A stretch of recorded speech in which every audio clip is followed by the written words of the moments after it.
একদিকে যখন গাজার লাশের সারি দীর্ঘ হচ্ছে, অন্যদিকে শান্তির সম্ভাবনা দূরে সরে যাচ্ছে। ইসরায়েল সম্প্রতি হামাসের পক্ষ থেকে দেওয়া একটি যুদ্ধবিরতির প্রস্তাব ফিরিয়ে দিয়েছে। ওই প্রস্তাবে ছিল সমস্ত বন্দী মুক্তির বিনিময়ে যুদ্ধ থামানোর আহ্বান, কিন্তু নেতানিয়াহুর নেতৃত্বাধীন সরকার সেটি গ্রহণ করেনি। হামাসের সামরিক শাখা আল কাসাম ব্রিগেড এর মুখপাত্র আবু উবায়দা শুক্রবার এক ভিডিও বার্তায় বিষয়টি নিশ্চিত করেন। তিনি বলেন, ইসরায়েল যুদ্ধ থামাতে আগ্রহী নয়, বরং তারা যুদ্ধকে দীর্ঘায়িত করতে চায়। আমরাও তেমনই প্রস্তুতি নিয়েছি। ভিডিওটিতে আবু ওবায়দা বলেন, আমরা একটি এমন সমঝোতার পক্ষে যেখানে যুদ্ধ পুরোপুরি বন্ধ হবে, ইসরায়েলি বাহিনী গাজা ত্যাগ করবে এবং অবরুদ্ধ এলাকায় মানবিক সহায়তা প্রবেশ নিশ্চিত করা হবে।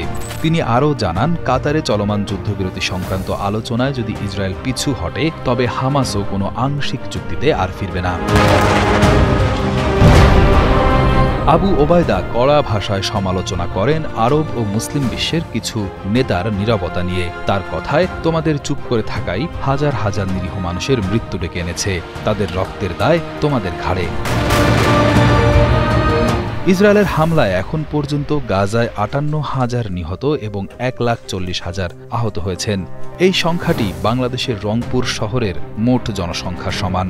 অন্যদিকে যুক্তরাষ্ট্রের প্রেসিডেন্ট ডোনাল্ড ট্রাম্প সম্প্রতি হোয়াইট হাউসে এক নৈশভোজে দাবি করেন, গাজা থেকে খুব শীঘ্রই আরও ১০ জন জিম্মিকে মুক্ত করা হবে। তিনি বলেন, আমরা ইতোমধ্যেই বেশিরভাগ জিম্মিকে ফিরিয়ে এনেছি, আশা করি এটা খুব তাড়াতাড়ি শেষ হবে। এই যুদ্ধ শুরু হয়েছিল ২০২৩ সালের অক্টোবর মাসে, যখন ইসরায়েলি বাহিনী গাজায় আক্রমণ শুরু করে। তারপর থেকে প্রতিদিন গড়ে প্রায় ২০০ জন মানুষ নিহত হয়েছেন, যা প্রতি ঘন্টায় গড়ে ৮ জনের বেশি। এই যুদ্ধ কেবল গাজায় নয়, সারা বিশ্বের বিবেককেও আঘাত করেছে। মানবাধিকার সংগঠনগুলো বহুবার যুদ্ধবিরতির দাবি জানালেও এখনও সেই আহ্বানে সাড়া দেয়নি ইসরায়েল। হামাসের বক্তব্য স্পষ্ট, সম্পূর্ণ যুদ্ধবিরতি ও ইসরায়েলের সেনাবাহিনী প্রত্যাহার ছাড়া কোনো চুক্তি নয়।